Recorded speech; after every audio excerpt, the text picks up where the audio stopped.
noches y bienvenidos a esta transmisión especial y en vivo desde acá, el corredor vial de la avenida 68, una de las obras más importantes que va a tener nuestra ciudad. Decidimos venirnos acá a esta vía principal para hacer pedagogía sobre lo que significa todo este manejo silvicultural que está ocurriendo sobre este corredor. Me acompaña Lucy Molano, jefe de Servicio Ciudadano del IDU, y nuestro compañero Juan Guillermo Jiménez del equipo ambiental y forestal. Vamos a entrar en materia. Lucy, arrancamos un proyecto, tenemos una obra nueva. ¿Cuáles son los diferentes componentes que se tienen en cuenta cuando vamos a arrancar? Diana, son diferentes componentes. Tenemos todo el componente físico-espacial que tiene que ver con el urbanismo, con el espacio público, con las redes, pero tenemos dos componentes también muy importantes, que son los componentes sociales y ambientales. Eso cada vez más el IDU los ha incorporado en todos sus proyectos. Uno escucha en las diferentes reuniones que el manejo silvicultural, cómo es, qué se hace. Cuéntanos, Juan Guillermo, ¿de qué se trata? ¿Cuáles son las actividades que se llevan a cabo cuando hace uno ese manejo silvicultural? El manejo silvicultural en las obras o en los proyectos del instituto es la forma como nosotros manejamos los árboles que se encuentran en los diferentes corredores que vamos a intervenir. Ese manejo va dirigido bien sea a retirar el arbolito porque presenta alguna interferencia con el proyecto o inclusive a conservarlo dentro del mismo proyecto, integrarlo y cuidarlo para que haga parte del mismo. La comunidad, Lucy, hace parte del proyecto o nosotros llegamos, tumbamos, hacemos, intervenimos y chao. ¿Cómo es la presencia? ¿Cómo es ese acompañamiento que la comunidad hace de todo el proceso? Pues Diana, yo lo he dicho en muchos escenarios y lo reitero pues con conocimiento. O sea, más de 20 años en este ejercicio trabajando en el IDU de la mano de los ciudadanos, donde ellos nos han hecho caer en cuenta pues que quieren hacer parte de ese hábitat donde viven. Por lo tanto, hemos ido incorporando ese diálogo ciudadano. ¿Qué es lo que hacemos nosotros? Comenzamos en la etapa de estudios y diseños, contándoles cómo va a ser el proyecto, escuchándolos. Como lo ha dicho nuestro director Diego Sánchez, pues nos toca cada vez mejorar más, pero eso es un gran hito que tenemos. Luego pasamos a la etapa de construcción y la idea es seguir y seguimos pues conversando ojalá con las mismas personas y por supuesto en la etapa de mantenimiento como tal. Entonces hemos ido mejorando, toca seguirlo haciendo, pero cada vez más incluimos a los ciudadanos en el desarrollo de nuestros proyectos. Cuando diseñamos los proyectos, se hace un inventario de nuestros arbolitos y la siguiente pregunta es, ese inventario de cuando nos craneamos el proyecto y ya arranca la intervención, ¿puede cambiar? Se hacen diferentes inventarios en todo el ciclo de vida del proyecto. En la factibilidad se hace un conteo general, se mira cuál puede ser el impacto del proyecto sobre el arbolado del corredor que vamos a intervenir. Posteriormente, en la etapa de estudios y diseños, hacemos el censo a detalle, el inventario a detalle de cada arbolito, revisamos sus condiciones físicas, de salud, su emplazamiento respecto a la zona que está, inclusive miramos si tiene algún tipo de riesgo asociado, y luego de ese inventario es el que nos aprueba la Secretaría. Ya en obra, inclusive por modificaciones propias del proyecto, por cuestiones propias de la obra, ese inventario puede cambiar, llegando inclusive a dejar de intervenir árboles por tala para integrarlos posteriormente al proyecto. Pero esas decisiones son cosas que se toman durante el desarrollo de la obra. Inicialmente nos vamos con una fotografía de los árboles, previendo cualquier tipo de manejo y que en el caso de que necesitemos intervenir algún arbolito, contemos con los permisos necesarios para ello y no estemos generando retrasos posteriores durante el desarrollo de la obra. Yo quiero saber y que le expliquemos a la gente que en este momento se encuentra conectada con nosotros, ¿qué significan estas marcas? Yo veo que acá hay pintura, hay un número, tiene una señalización y una placa. ¿Podemos explícanos por favor, por qué tienen tanta señalización? Durante el desarrollo de la obra, entonces el contratista está en la obligación de generar una verificación del inventario en terreno, de lo que nos autorizó la autoridad ambiental en la resolución, en los permisos. Dentro de esa verificación que se hace, se identifica cada árbol. Este árbol se marca con pintura roja porque infortunadamente se va a quitar, se va a talar. Antes de la tala se hace todo el manejo de fauna, se ponen unas plaquetas donde se identifica qué número de nidos o polluelos o qué se identificó durante ese recorrido y ese monitoreo, y se pone una cinta para decir que el árbol está en monitoreo, que está en seguimiento hasta que no quede liberado totalmente del tema de avifauna. Y el numerito, que para todos los árboles está con pintura amarilla, es el número de identificación del árbol dentro del inventario. Ok. ¿Cuántos tipos de especies de árboles podemos encontrar en un corredor como la 68? La 68 estamos hablando de 30, 40 especies, no menos, unas 20 especies en un tramo de 17 kilómetros, lo que nos da una diversidad media-baja.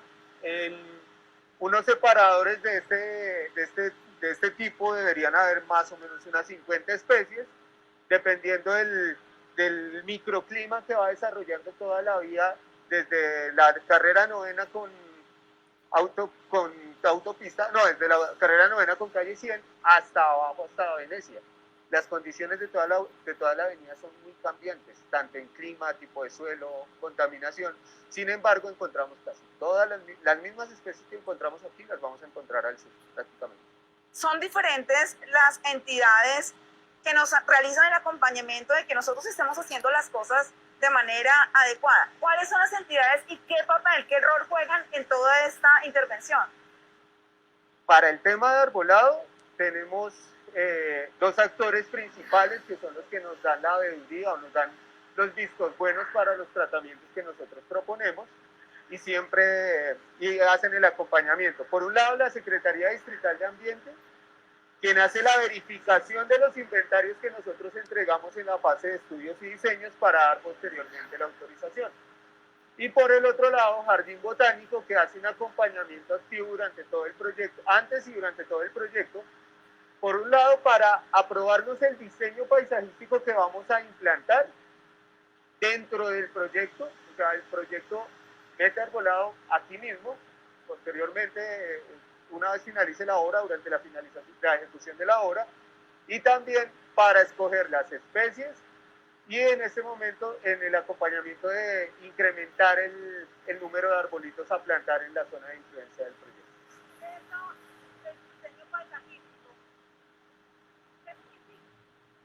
Son los árboles nuevos que vamos a plantar acá.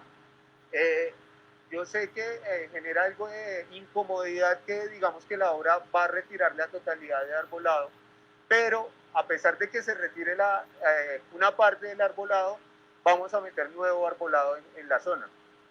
Si nos damos cuenta, todos los andenes de la avenida 68 desde el sur hasta aquí casi no tienen arbolado. Son muy contados los sectores donde contamos con una buena oferta de arbolado en el corredor. Hablemos de Parque Simón Bolívar, hablemos de Unidad Deportiva El Salitre, hablemos, ¿qué te digo? De pronto allá más adelante entre la 11 y la novena, muy contados arbolitos, y toda la concentración de arbolado está en el separador central. Con el diseño paisajístico entramos a fortalecer la oferta de arbolado en andenes, en las zonas que van a estar al frente de las viviendas, mejorando la oferta ambiental. Entramos a mejorar con jardinería. Jardineras no existen en este momento dentro del corredor, y pues el instituto está en la obligación, no es porque le toque, o sea, es porque le toque por un lado generar el mantenimiento de todo el material vegetal que está dentro de ese diseño paisajístico que nos aprobó el Jardín Botánico durante un periodo de 3 años. Ahora hay que agregar una cosa, este proyecto tiene un periodo de mantenimiento de 4 años adicionales. Entonces, además de esos 3 años iniciales de mantenimiento, va a tener el acompañamiento del contratista por un tiempo más. O sea, hay una garantía de que tanto la jardinería como los arbolitos nuevos que nosotros vayamos a plantar aquí van a estar cuidados hasta que alcancen unas alturas en las que comiencen a defenderse por sí solos. Juan Guillermo hizo referencia a algo muy importante y es la comunidad, cómo se ha manifestado frente a esta intervención. Lucy, ¿cuáles han sido esos mecanismos de participación ciudadana? ¿Cómo se ha manifestado la comunidad? ¿Qué hemos hecho para informar, para que ellos también tengan voz en este proyecto? Pues Diana, nosotros, como lo mencionaba anteriormente, hemos ido desarrollando unas metodologías por años, aprendiendo de la gente. Y ahí vuelvo y digo, nosotros antes nos relacionábamos con los ciudadanos, digo, hace muchos años, más de una década, solamente en la etapa ya de construcción, pero lo primero es el llamado a que le estamos contando, estamos dialogando con los ciudadanos en esa etapa de estudios y diseños. Por lo tanto, hay unas reuniones en las cuales siempre estamos invitando, reuniones de inicio, de avance, de finalización. Tenemos unos puntos IDU, que son nuestras oficinas descentralizadas del IDU en cada proyecto que nosotros hacemos.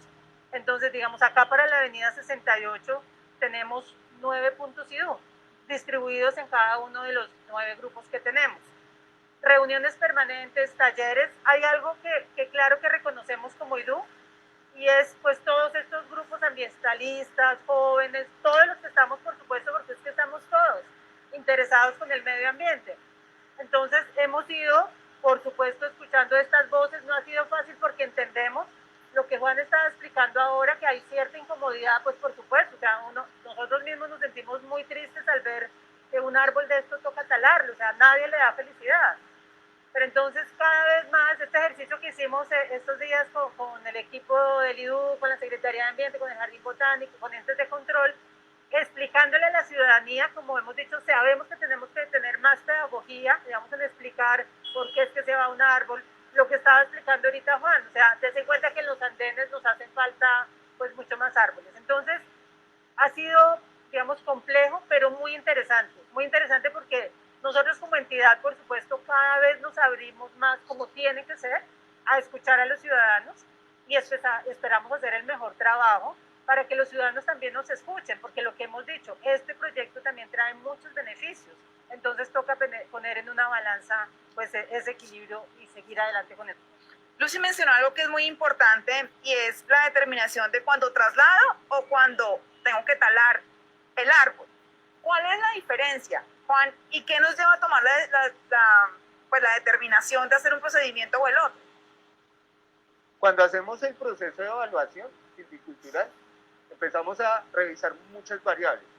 De pronto, los documentos a los que tiene acceso la comunidad, que son las fichas 2, son las que siempre muestran donde aducen que hay inconsistencias, es solamente la cerecita del pastel de todo el proceso de evaluación.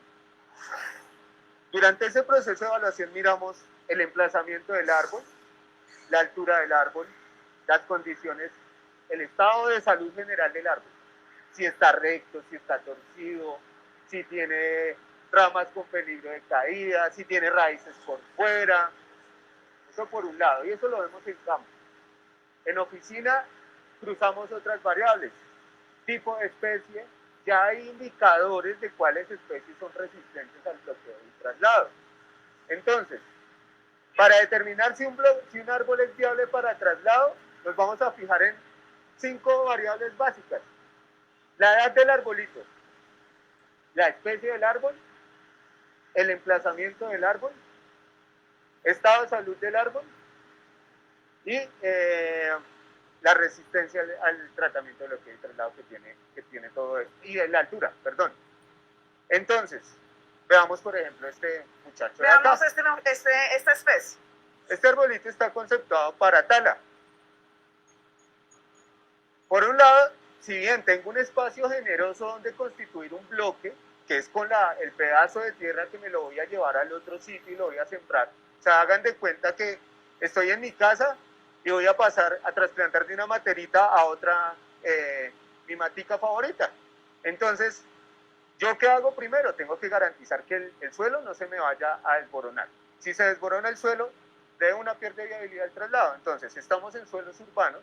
Si bien el separador pareciera que tiene suelo bueno, si entramos bien profundo, vamos a ver que debajo de eso hay escombros, material de construcción, que dificulta un poco la tarea de traslado. Lo segundo, vemos la forma del árbol.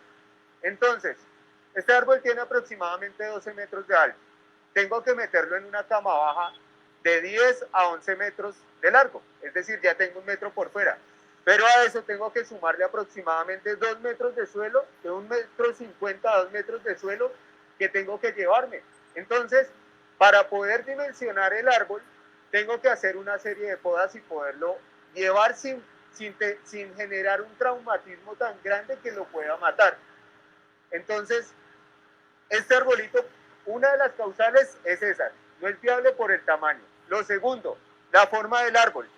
Vemos algunas condiciones que el árbol comienza a bifurcarse en una parte muy baja. Entonces, cuando yo comience a hacer toda la maniobra de traslado, es muy probable que él se rompa. Mostrémosle a las personas que están conectadas en este momento eso justo que nos estás contando. ¿Dónde es que está esa parte? Todas estas uniones se denominan puntos de inserción de rama y se denominan ya técnicamente corteza incluida.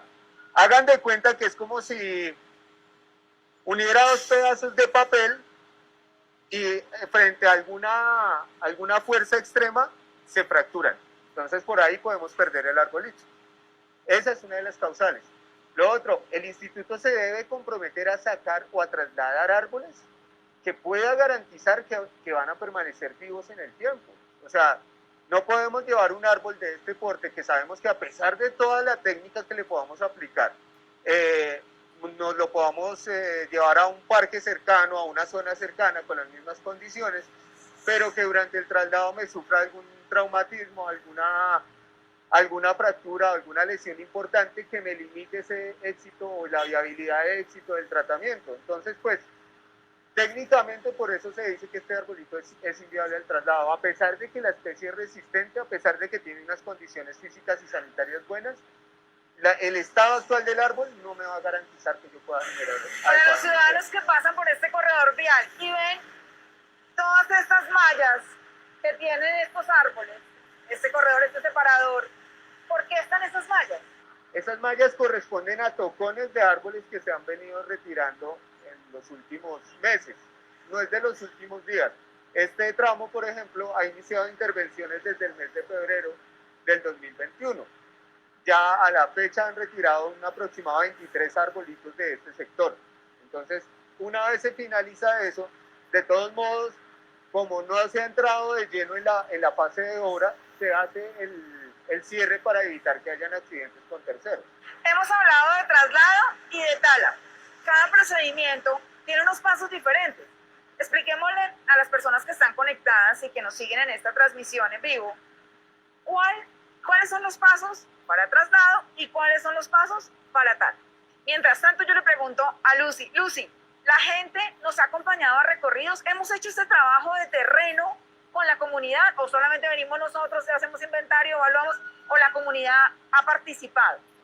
Sí, Diana, afortunadamente y pese pues al tema de pandemia con el cual todos nos estamos pues cuidando mucho, hemos salido, de hecho lo que les estaba contando, esta semana, lunes y martes y ahora en la mañana de hoy estuvimos también haciendo unos buenos recorridos de unos tramos que nos hacían falta, precisamente porque nuestro director, entendiendo lo que ha sido pues el reclamo de la ciudadanía, desde que de pronto nos faltaba en terreno venir y mostrar cuál era el que había que talar, cuál era el que había que trasladar, hicimos unos recorridos muy interesantes, Diana.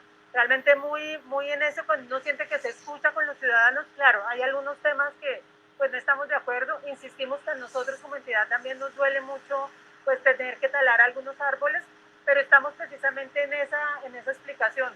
Más tarde, hoy te cuento que vamos a tener una reunión también para luego de estas visitas volvernos a sentar con esos líderes y explicarlo otra vez como sobre plano. Entonces yo creo y llamo mucho, invito a los ciudadanos que sigamos en esta buena conversación, porque básicamente es eso, es escucharnos. Hemos estado acompañados, por supuesto, de nuestros forestales, de nuestros coordinadores técnicos. Esa es nuestra tarea como servidores públicos y lo hacemos con mucho gusto. Y es que definitivamente el diálogo ciudadano es fundamental, escuchar y que nos escuchen. El diálogo es fundamental. Vuelvo con Juan, que estamos hablando, contándole a la gente que se encuentra conectada, cuáles son esos pasos para tala y cuáles son esos pasos para traslado. Listo, para el caso de traslado, entonces, tanto para tala y traslado, lo primero que debemos hacer es implementar una señalización de seguridad, un dispositivo de seguridad, tanto para garantizar la seguridad de los operadores como la seguridad de los transeúntes. Ese dispositivo de seguridad es un cerramiento que me abarque o me pueda mantener aislado el árbol de la gente que pueda pasar. Y garantizar que la maniobra de caída de ramas no me vaya a afectar a un tercero, o a un vehículo o a una persona. Tenemos eso. Obviamente, primero, todo árbol que se vaya a intervenir, se le hace su manejo de avifauna, que es el control de fauna, que incluye pajaritos y fauna asociada. Posteriormente a eso, entramos a identificar los árboles, como habíamos visto, entonces ya los marcamos con pintura roja o con pintura azul si van a ser talados. Esas eran las diferentes tipos de marcas. Y arrancamos a hacer un prebloqueo. Entonces, por ejemplo, este árbol está para conservación junto con este. Se conservan porque no va a haber ningún tipo de intervención que los afecte directamente. Se puede desarrollar el proyecto y estos tres van a quedar así mismos. ¿Listo? Pero en el caso, por ejemplo, ese árbol que tiene todo el porte para poder hacer un bloqueo y traslado exitoso, lo que se hace es generar una excavación alrededor de más o menos 3 veces el diámetro del fuste. Es decir, para ese árbol sería un pan de tierra, un bloque de tierra de más o menos 2 metros de diámetro. Se hace la excavación manual, se identifican cada una de las raíces y se comienzan a cortar con herramientas que generen cortes limpios. O sea, no a machete, no a golpes, no, con serrucho, serrote de poda o con una motosierra. Una vez se comienza a hacer esa excavación en forma de cono, envolvemos esa excavación con una tela biodegradable o con un material biodegradable. A veces se usa tela de pique, tela de maíz, otras veces se utiliza madera cuando son árboles de porte importante y que van a ser trasladados en distancias cortas, digamos que vaya a llevar un árbol de aquí al frente.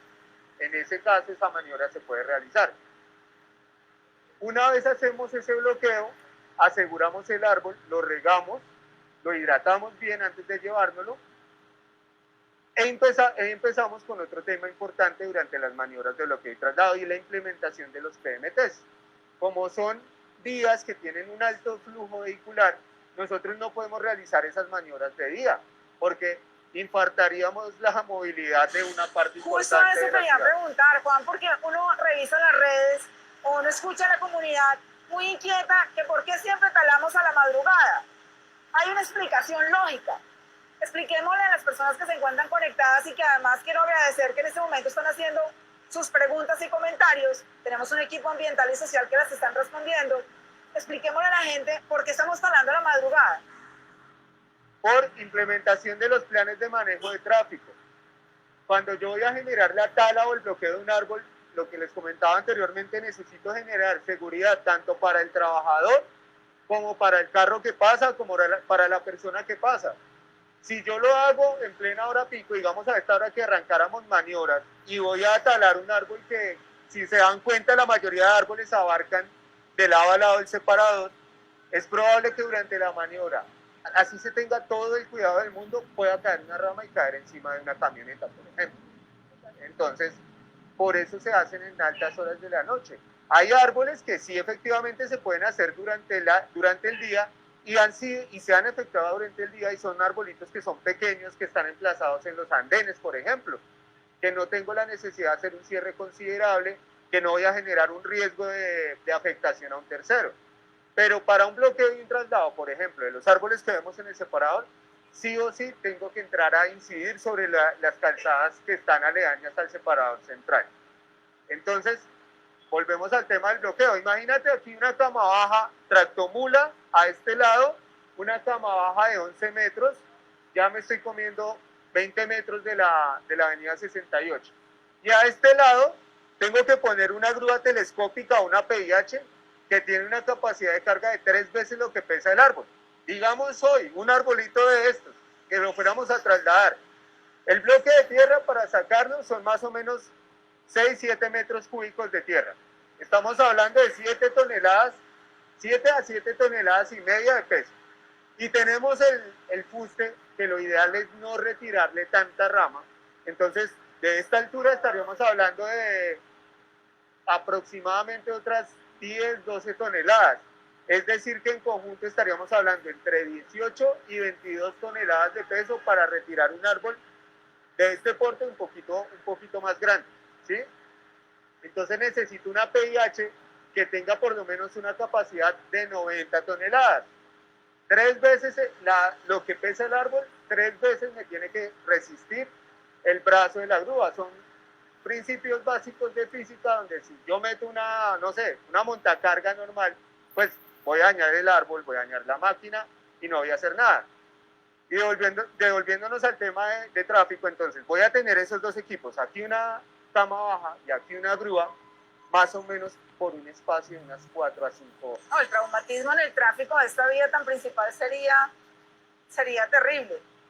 Sí, eso es muy importante que la ciudadanía lo entienda, porque digamos, han salido mucho a decir que nosotros hacemos esto en la noche para no responderles, para hacerlo a escondidas.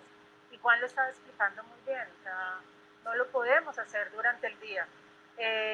Seguramente, ahora que tenemos unos días, el viernes que está este confinamiento que baja un poco el tráfico, se va a mirar a ver si hay la posibilidad de algunos, no todos, como les estaba explicando. Pero eso es muy importante que los ciudadanos nos entiendan por qué hacemos esto en la noche. ¿Cuántos árboles hay en este momento y cuántos más vamos a poner? Estamos hablando que el inventario inicial está en 3.598 árboles en lo que abarca la vía.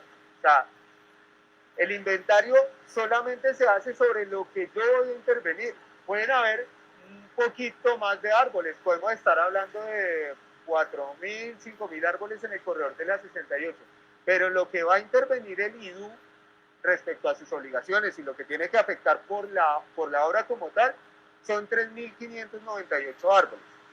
De esos 3.598 árboles, hoy estamos en un reajuste del diseño paisajístico, donde los vamos a dejar inicialmente, o vamos a retirar inicialmente 1.409 árboles. Habíamos partido de un escenario de 2.025 árboles, vamos en 1.409, y es muy probable que esta cifra siga bajando. Pero ya en el escenario, lo que te contaba inicialmente, que era el manejo de la obra. O sea, durante la obra se puede ver, mediante modificaciones pequeñas del diseño paisajístico, entrar a involucrar otros árboles dentro del diseño. Así lo tenga autorizado para talar, no talarlo.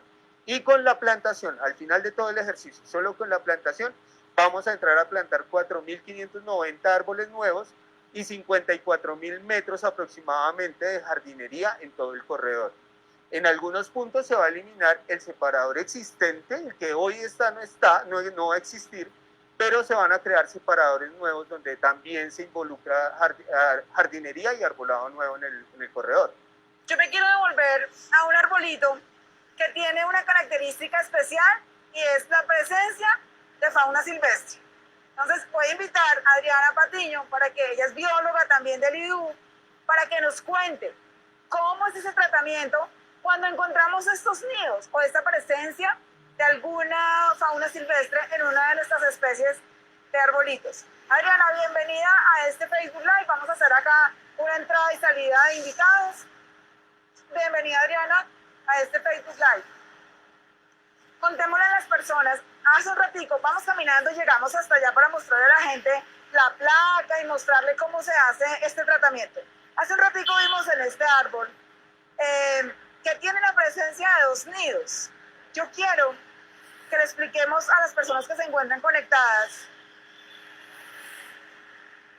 que, o sea, si cuando llegamos a intervenir una de las especies, ya nos hemos encontrado o aparece este nido, o si previamente hemos hecho un trabajo de inventario también, donde venimos, analizamos que hay, en este arbolito hay 3 nidos o 2, y se hace un tratamiento especial con esto que hallamos. Efectivamente, todas las marcas que tú puedes encontrar en los diferentes árboles que son de seguimiento durante el proyecto, son el resultado de unas actividades previas que se han venido realizando. Estas actividades consisten en que tú haces recorridos de observación, dando especial énfasis en aquellos árboles que van a ser objeto de algún tipo de tratamiento, y haces un recorrido dentro de las copas de los árboles para que tú puedas encontrar si hay algún nido activo o no. Cuando tenemos algún nido, los profesionales que nos acompañan para el manejo de fauna utilizan unas pértigas o unas varas extendibles a las cuales les disponen un espejo al final para poder de alguna manera desplazar estas varas hacia las copas de los árboles y supervisar los nidos que se encuentran en el sitio. Si encontramos algún nido, el árbol es objeto de algún tipo de marca para poder hacerle seguimiento. Esa marca nos permite que cuando vemos estos nidos, identificamos huevos o identificamos algún tipo de un pichón que esté ya desarrollándose, permitimos que se puedan o desarrollar en el sitio para que ellos por sí solos se puedan criar y salir del nido, o si no, hacemos una actividad de rescate, que básicamente consiste en que un funcionario se sube al árbol utilizando pues algún tipo de estructura de protección personal, de tal manera que pueda retirar el nido del árbol con los huevos o con los polluelos y hacer la entrega de estos a las unidades de rescate y rehabilitación de animales silvestres. Una vez que realizamos este proceso, ya el árbol pues está vacío de nidos, y en esa manera pues evitamos que cuando se haga el tratamiento silvicultural pues tengamos algún tipo de afectación sobre la fauna. Puede pasar que cuando hicimos el primer inventario encontramos, voy a decir una cifra, 20 nidos. Pero cuando se hace la intervención, hayan llegado o ya hayamos hecho tratamiento con esos nidos, y cuando se haga la intervención, resulta que volvieron a hacer un nidito que no estaba en ese inventario inicial. ¿Puede ocurrir eso?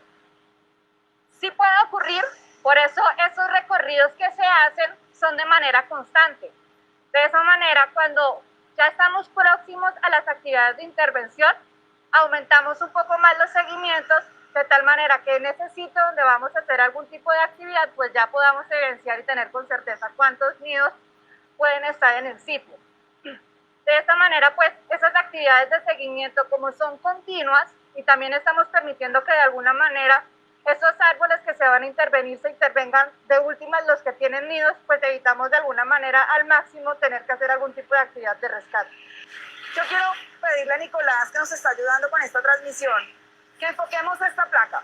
Esta placa dice 2 nidos y tiene 22 abril. ¿Qué significan estos datos? La cantidad de nidos que se encontraron en el árbol y la fecha en la cual se hizo la verificación del sitio. Esta fecha es importante porque es la manera que nosotros tenemos de saber hace cuánto revisamos el nido, y en ese sentido, si ha pasado mucho tiempo, por lo menos 3, 4 días de la última verificación, entonces procedemos nuevamente a revisarlo y así pues verificar si hay o no alguna actividad de la fauna en el árbol que se va a hacer algún tipo de tratamiento. Es decir, si yo voy a intervenir esta especie en mayo, el 31 de mayo, yo ya vengo y miro que el 22 de abril habían 2 nidos. Puede que para el 31 de mayo, cuando lo intervenga, ya haya otra especie, hayan otros niditos. Exacto, puede pasar. Por eso los seguimientos son bastante continuos. Nosotros no hacemos ningún tipo de intervención en el arbolado sin que previamente, como mínimo, 3 días antes se haya verificado que no tenemos ningún tipo de actividad dentro del árbol que vamos a intervenir. Cuando se encuentran esos polluelos, se les da la oportunidad para que ellos terminen su ciclo, pues arranquen su ciclo de vida solitos, Sí, en el mismo arbolito, o se llevan a una institución especializada para hacer como una incubación, digámoslo de esa manera, de estos polluelos. siempre hay un trabajo constante y continuo de seguimiento y digamos como de comunicación entre los forestales y los profesionales del equipo de biólogos. Entonces, ellos continuamente están informando cuándo vamos a hacer algún tipo de tratamiento. Como los profesionales ya saben la fecha en la cual se va a hacer la intervención, procuramos que por lo menos un mes antes estemos haciendo seguimiento. De esa manera le damos un tiempo aproximado de un mes para que los nidos que encontramos en algún árbol los podamos dejar allí quietos que se puedan desarrollar por sí solos y se pueda abandonar el nido por sí solos. Ya cuando estamos cerca de las actividades de intervención, si por alguna razón efectivamente encontramos un nido, pues ahí sí procuramos hacer la actividad de rescate, pero en la medida de lo posible este monitoreo durante un mes mínimo nos permite limitar al máximo las actividades de rescate. Gracias, Adriana. Es muy importante que la comunidad conozca todos estos paso a paso y cosas que suceden con nuestras especies, con nuestros arbolitos. Finalmente, Lucy, ya para terminar, ¿cuántas personas se van a beneficiar con este proyecto como el que estamos haciendo en esta vía tan importante? Pues vamos a tener una población aproximada de 1.200.000 usuarios que son los beneficiados directos. Pero pues recuerda que esta es una vía que atraviesa la ciudad. Entonces, pues tenemos prácticamente toda la ciudad, pero la directa más de 1.200.000. Y con todo este tema de reactivación económica, en un momento como el que estamos viviendo en nuestra ciudad, el tema de empleo también es muy importante. ¿Cuántos empleos vamos a generar? Muy importante, Diana. Más de 39.000 empleos vamos a generar y estamos generando con este proyecto. O sea, vamos progresivo, pero es lo que le hemos explicado mucho a la ciudadanía. Por supuesto, todos estos impactos que nos toca mirar cómo los mediamos, pero no olvidemos que en pleno momento de pandemia, este proyecto le apunta muy bien a la reactivación económica. En los recorridos inclusive que hacíamos esta semana, muchos de los trabajadores que son los paleteros, que son nuestros guías cívicos, están diciendo, mire, le decían a la ciudadanía en una muy buena conversación, los entendemos, pero necesitamos trabajar también. Entonces, a ese equilibrio es el que tenemos que llegar, Diana, con estos proyectos. Bueno, muy bien. Muchas gracias, Lucy, Juan Guillermo, Adriana. Muchas gracias por acompañarnos en esta transmisión en vivo. Hacer pedagogía y dialogar con el ciudadano es un deber y es una de nuestras metas en el IDU.